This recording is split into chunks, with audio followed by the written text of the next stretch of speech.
আজ বানাচ্ছি কাজু মালাই পেড়া সন্দেশ। আপনারাও এইভাবে বানাবেন, আমি যেইভাবে বানাচ্ছি দেখুন, বানিয়ে ঠাকুরকেও দিতে পারেন।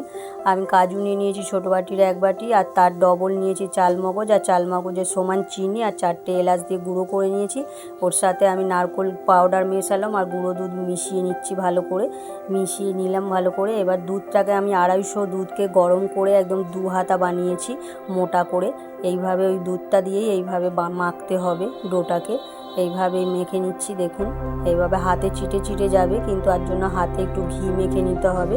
হয়ে গেছে আমার মাখা, আমি হাত পরিষ্কার করে ধুয়ে হাতে ঘি মেখে নিলাম। এবার অল্প অল্প নিয়ে পেয়ারার আকারে বানিয়ে নিতে হবে। দেখুন এইভাবে গোল গোল করে পেয়ারার আকারে বানিয়ে নিলাম। এবার মাঝখানে একটা কিশমিশ বা কাজুও দিতে পারেন।